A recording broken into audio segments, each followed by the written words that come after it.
ვაგრძელებთ საუბარს ბავშვთა მიმართ ძალადობის სირის ფაქტორების ტიპოლოგიასა და დიაგნოსტირებაზე.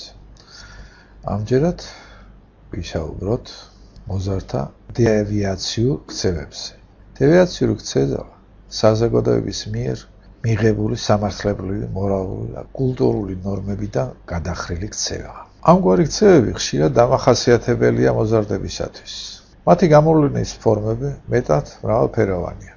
შეიძლება იყოს სამართლის ნორმების დარღვევა, დელიკვანტური ქცევა, სახლიდან გაქცევები და მაწანწალობა, სექსუალური აღვირახსნელობა, ნაადრევი ალკოჰოლიზმი და ნარკომანია, სუიციდური ტენდენციები, შარიანობა და აგრესიულობა.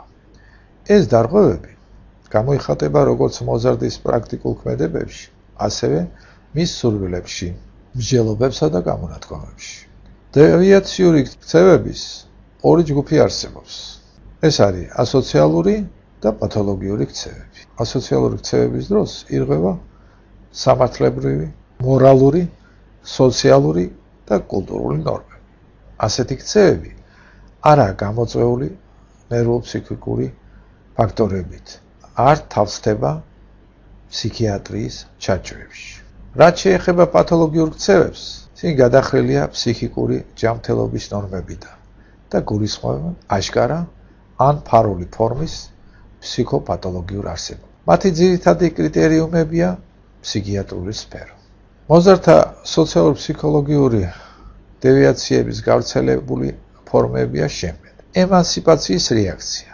იგი ვლინდება მოზარდის მიერ უფროსის მზრუნველობისაგან, გავლენისაგან, ზედამხედველობის და მფარველობისაგან თავის დაღწევაში. ესაა ერთგვარი ჯანყი საერთოდ უფროსი თაობის მიმართ, თავისუფლებისა და დამოუკიდებლობისკენ სწრაფა, პიროვნული თვითდამკვიდრების მცდელობა. ამ მოვლენას ავტორიტეტების კრიზისაც უწოდებენ. ემანსიპაციის რეაქციის გავლენის შედარებით გავრცელებული ფორმა სახლიდან გაქცევა და მაწანწალობა. მეორე, თანატოლთა დაჯგუფებების რეაქცია. ის გულისხმობს თანატოლებისადმი ძლიერ სწრაფას. მოზარდები დიდი ხალისით ერთიანდებიან თანატოლთა ჯგუფებში. ეს ჯგუფები ორი ტიპის არის. ერთი არის ერთსქესიანი მოზარდული ჯგუფები, რომელსაც ყავს გამოკვეთილი ლიდერი და ჯგუფის თითოეულ წევრს გარკვეული ფუნქცია აქვს. ასეთ ჯგუფებში ლიდერობა დამყარებულია ძალაზე, სუსტის დაჩაგვრასა და სისასტიკეზე. არის მეორე ჯგუფი, სხვადასხვა სქესიანი დაჯგუფებები, რომლებისათვისაც დამახასიათებელია როლების უწესრიგო განაწილება და მუდმივი ლიდერის უყოლობა. ჯგუფის წევრთა ფუნქციებიც მკაცრად არაა განსაზღვრული. არასტაბილურია ჯგუფის შემადგენლობაც. ცნობილია, რომ მოზარდთა სამართალდამხვევი ძირითადად ამგვარ ჯგუფებში ხდება. არის ჰობი რეაქციები. მათ გარეშე მოზარდების ასაკი ძნელად წარმოსადგენია. ჰობის შემდეგი სახეები არსებობს. სხეულებრივ მანუალური ჰობი, რომლის დანიშნულებაა სხეულის გაკაჟება, ამტანობის გამომუშავება, კარატე, კრივი, სპორტის სხვა საბრძოლო სახეობებით გატაცება. არის ინტელექტუალურ-ეთიკური ჰობი. ეს არის მუსიკის, ხატვის, ფოტოსაქმის, სხვათა სამყაროსადმი და სხვა ინტერესებით განპირობებული ჯგუფია. ლიდერული ჰობი, ისეთი სიტუაციების ძიება ან შექმნა, სადაც შეიძლება თავის გამოჩენა, ხელმძღვანელობა, ლიდერობა. არის შეგროვების ჰობი, რაც გულისხმობს ყოველგვარი სახის კოლექციონირებას. არის ეგოცენტრული ჰობი, ყოველგვარი საქმიანობა, რომელიც საბოლოო მიზანია გარშემო მყოფთა ყურადღების მიმყრობა, ყურადღების ცენტრში მოხვედრა. ეს არის მაგალითად მხატვრული შემოქმედება და სხვა საქმიანობა. და არის აზარტული ჰობი. ეს არის ბანკოს თამაში, ტოტალიზატორში, გათამაშებებში, ლოტარეებში მონაწილეობა. ჰობის ინტენსივობის მიხედვით ის შეიძლება მიმდინარეობდეს ნორმის ან პათოლოგიის ფარგლებში. თუ რომელიმე ჰობი ისეთი ინტენსივობით სრულდება, რომ მოზარდს სხვა ყველაფერი ავიწყდება, ეს უკვე დევიაციაა. არის აგრეთვე სექსუალური რეაქციები. აქ შედის არა მარტო საკუთრივ სექსუალური ქცევები, ონანიზმი, ჰომოსექსუალიზმი, პეტინგი და სხვა, არამედ ქცევის ზოგიერთი ისეთი დარღვევაც, რომელსაც გარეგნულად არ აქვს სექსუალური შეფერილობა, მაგალითად ბილდსიტყვაობა, გინება. არის ბავშვური ქცევების რეაქციები. ეს არის მართლაც ბავშვური ქცევები, რომლებიც გარდამავალ ასაკშია გადმოყოლილი და მოზარდის საერთო ქცევას გარკვეულ დახს ასვამს. ამგვარი რეაქციებია, მაგალითად, უარის რეაქციები გამოიხატება კონტაქტებზე, თამაშზე, საკვებზე უარის თქმაში. ადგილი აქვს მაშინ, როდესაც მოზარდებს მათი ნების გარეშე აშორებენ თანატოლთა დაჯგუფებებს. ოპოზიციის რეაქციები გამოწვეულია უფროსის მიერ ისეთი მოთხოვნების წაყენებით, რომელთა შესრულება მოზარდს არ შეუძლია. კარგად ისწავლონ, მიაღწიონ წარმატებას სპორტში, მუსიკაში და სხვა.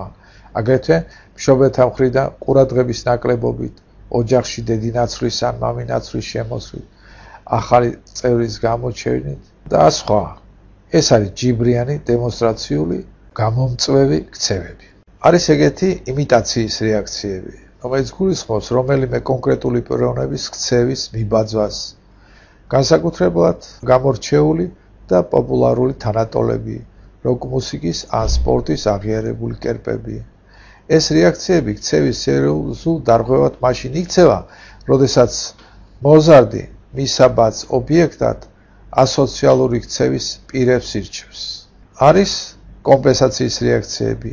ერთ რომელიმე სფეროში საკუთარი სისუსტის შევსება სხვა სფეროში წარმატების მოპოვებით.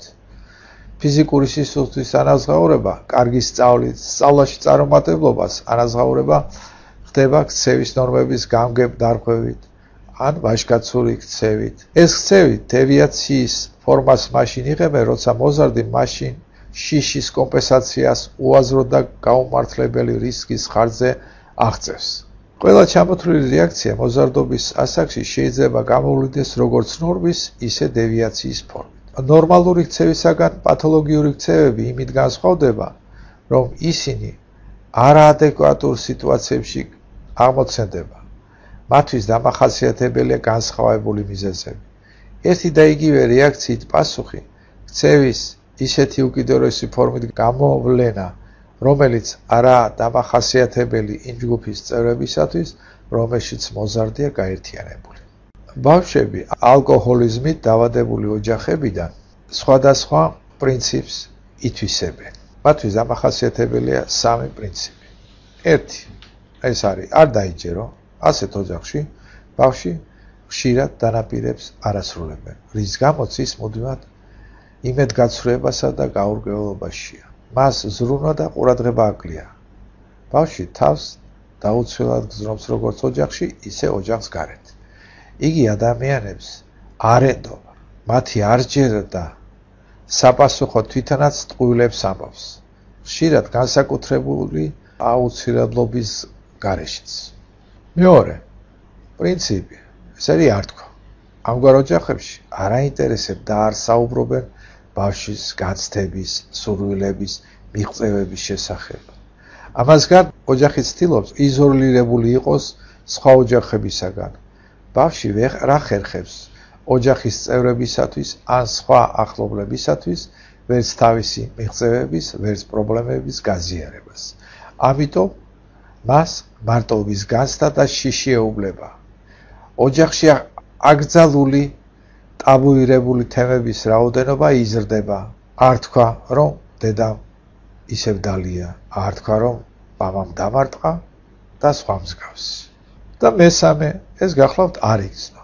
ბავშვი ისეთ მძიმე უარყოფით გრძნობებს განიცდის, როგორიცაა შიში, უნდობლობა და მარტოობა. ამიტომ ის თითქმის ემოციურად ქვავდება. ამის გარდა ბავშვის გრძნობები ამბივალენტურია. მას თავისი მშობლები კიდეც უყვარს და კიდეც ძულს. გასაკვირი არაა, რომ ბავშვი ვერ ერკვევა საკუთარ გრძნობებში და ხშირად ეს გაურკვევლობა მის აგრესიულობაში ან ინერტულობაში ვლინდება. ბავშვს ოჯახიდან წასვლა არ შეუძლია, მაგრამ იმისათვის, რომ ფიზიკურად გადარჩეს, ის იძულებულია შეასრულოს გარკვეული როლი. ფსიქოლოგებმა გამოყვეს 4 ძირითადი როლი. პირველი, ეს არის ოჯახის გმირი, მსხნელი ან ლიდერი. ის ხშირად უფროსი შვილია, რომელიც ოჯახზე ზრუნავს და ვალდებულებებს საკუთარ თავზე იღებს. იგი კარგად სწავლობს, ბეჯითია, მოწესრიგებული, მიუხედავად ამისა, ცხოვრებაში ბევრს ვერ აღწევს, რადგან საკუთარ საჭიროებებს ივიწყებს და საკმაოდ ადრე იწყებს მუშაობას, რათა ოჯახი არ ჩინოს. თითქმის მთელი ცხოვრება დანაშაულისა და მარტოობის განცდები აწუხებს. ხშირად იჩევს ასეთ პროფესიებს: მღვდელი, ექიმი, სოციალური მუშაკი, სანიტარი, პედაგოგი. მეორე ტიპი ეს არის განტევების ვაცი, აუთსაიდერი შეიძლება უწოდოთ მას. ის ხშირად ოჯახში მეორე ბავშვია. მისი როლი ოჯახის გმირის საპირისპიროა. რადგან ლიდერის ადგილი დაკავებულია, ის ამ როლს მოირგებს. მას ბრალდება ყველაფერი, მათ შორის მშობლის ლოთობა. ეს მძიმე, ცუდი ბავშვია და თავისი სიცოდით თითქოს საშუალებას აძლევს მშობლებს ოჯახის მთავარი პრობლემიდან ყურადღება გადაიტანა. ყოველი ამის გამო ის ოჯახის აგრესიის მსხვერპლი ხდება. ბავშვს სწავლასა და ქცევასთან დაკავშირებით უამრავი პრობლემა აქვს. თუ ის გოგონაა, ხშირად ადგილი აქვს ადრეულ ფეხმძიმებას, სწრაფ ადრეულ ქორწინებას და სწრაფ განქორწინებასაც. მესამე როლი ეს გახლავთ ჯამბაზი, სათამაშო. ის ხშირად უმცროსი შვილია, რომელიც დედას და მამას ყველაზე მეტად უყვართ. ბავშვი ალერსიანია, თბილი, საყვარელი, ოჯახში დაძაბული სიტუაციის განმოხტველი. ლოთი მშობლის დასამშვიდებლად ხშირად სწორედ მას უშვებენ, თუმცა მას სერიოზულად არავინ აღიქვამს. აღსანიშნავია, რომ მას მეტი რისკი აქვს ოჯახში სექსუალური ძალადობის მსხვერპლი გახდეს. ასევე მაღალია ალკოჰოლიკად ქცევის რისკი. ეს არის სცენის ადამიანი, კამპანიის სული და გული. ასეთი ბავშვი შინაგანად მგრძნობიარე და მარტოსულია. და ბოლო როლი ეს არის უჩინმაჩინე. ანუ შეიძლება მას უწოდოთ ანგელოზი ან დაკარგული ბავშვი. ის ასევე უმცროსი შვილია, ხშირად მშობლის მცდელობა ყველაფერი თავიდან დაიწყოს, კრახით მთავრდება. ბავშვია ძალიან მგრძნობიარეა, საკუთარი თავის რწმენას მოკლებული, სიყვარულის დიდი მოთხოვნილებით. მას ოჯახში ვერ ამჩნევენ. მას შეუძლია ითამაშოს ოთახში, სადაც უთრალი მამა ბობოქრობს და ყველასათვის შეუმჩნეველი დარჩეს. ბავშვი რეალობისაგან გაქცევას ახერხებს. ოცნებებია, წიგნები, ინტერნეტი, მედიკამენტები, სექსი, ალკოჰოლი, ნარკოტიკები და სხვა. ხშირად ირჩევს პროფესიებს: სცენარისტი, პოეტი, მდელი. საყურადღებოა შემდეგი: ბავშვები, რომლებიც საკუთარ თავზე როლს იღებენ, მას მთელი ცხოვრების განმავლობაში ასრულებენ. ალკოჰოლიზმით დაავადებული ოჯახებიდან ყველა ბავშვი არ იღებს საკუთარ თავზე როლს. და ყველა ლიდერი ბავშვი არა ალკოჰოლიკის შვილი.